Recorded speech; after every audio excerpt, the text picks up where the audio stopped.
मंत्री जी का 3 साल का ऐसा कार्यकाल है, न तो उन्होंने लोणकसर क्षेत्र में कोई मीटिंग ली ऊर्जा को लेकर, न ऐसे क्षेत्रवासियों को लगा कि हमारे गृह जिले के मंत्री हैं। हालत ये है कि गांव में लाइट तो मिल ही नहीं रही और ट्यूबवेल है जो पेयजल के लिए, उसमें मोटरें नहीं है इनके पास, विभाग के पास बात लगती है और वापस खराब हो रही है। जब विभाग से पूछते हैं कि साहब हमारे ठेकेदार को हमने 5 महीने से पेमेंट नहीं कर पाए हैं, क्योंकि व्यवस्था पूर्ण रूप से फेली सरकार के द्वारा रही है। और चौथी व्यवस्था के ऊपर चारे की रेट इतनी ज़्यादा हो गई है कि किसान उसे अफोर्ड ही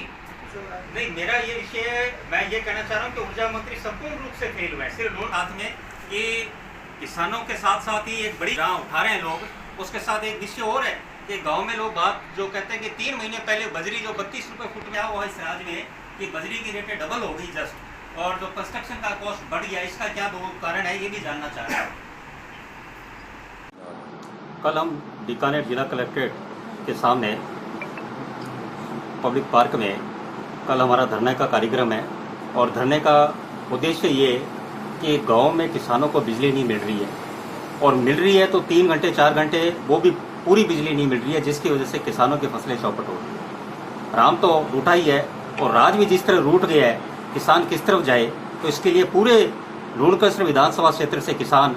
समय समय पर मांग कर रहे थे कि साहब लाइट हमें पूरी मिली जाए। और वो विशेष इसलिए बात रखते हैं कि बीकानेर के ऊर्जा मंत्री हैं, तो एक तरह से उनको लगता है कुछ ना कुछ, जिस तरह जोधपुर में मुख्यमंत्री के यहाँ पूरी लाइट मिल रही है, 6 नहीं कई कह रहे 7 घंटे लाइट मिल रही है, तो कम से कम बीकानेर के किसानों को तो 6 घंटे लाइट पूरी मिले। इसके लिए कल धरना। साथ में गाँव में ये हाल है कि जो ट्यूबवेल हैं, पेयजल मंत्री भी बीकानेर के ही हैं, और उसमें मोटर जो है वो कम से कम 1-1 महीने तक ठीक नहीं हो रही, और नई मोटरें आ नहीं रही। जब अधिकारियों को फोन करते हैं साहब मोटर है नहीं, और कहे साहब हमारे पास पेमेंट 4 महीने से हमने ठेकेदार को दिया नहीं, ये इस वजह से हम गांव में मोटर नहीं लगा पा रहे। तो आप इससे ज्यादा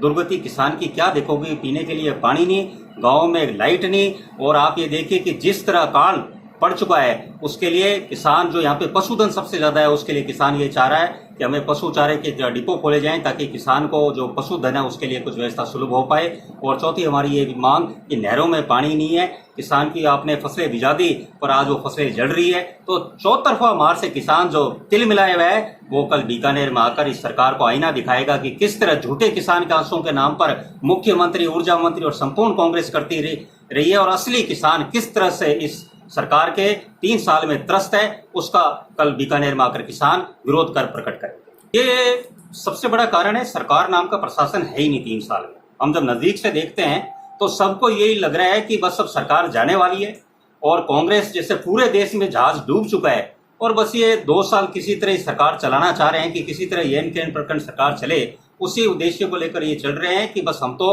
भ्रष्टाचार जो परम पर हर विभाग में, अधिकारियों में, नेताओं में, उसी की परिणति है। ना लाइट मिल रही है, ना पानी मिल रही है, उनका ध्यान सिर्फ उसी तरफ है, अपने विकास पर, ना कि किसान के और क्षेत्रवासियों के, राजस्थान की जनता के विकास पर। तो दिख ही रहे, ऊर्जा मंत्री, पेयजल मंत्री पूर्ण रूप से फेल हो चुके हैं। और ये हम नहीं, कांग्रेस के विधायक हमें विधानसभा मिलते कहते हैं कि ऐसे मंत्री हैं कि कुछ भी इनसे मैनेज हो नहीं पा रहा, और प्रोटोकॉल में दूसरे नंबर पर मंत्री है, पर कार्य इनसे कहीं हुआ नहीं। बीकानेर जब खुद के गृह जिले में ये हाल बेहाल है, तो आप इससे ज्यादा क्या उम्मीद करेंगे? और उनके खुद के विधानसभा क्षेत्र में जब पिछली बार हमने देखे टैंकर से लोग पानी डाल रहे थे, तो जिस तरह मंत्री को कोस रहे थे, तो अपने आप में ही वो आईना जनता ने उनको दिखाया।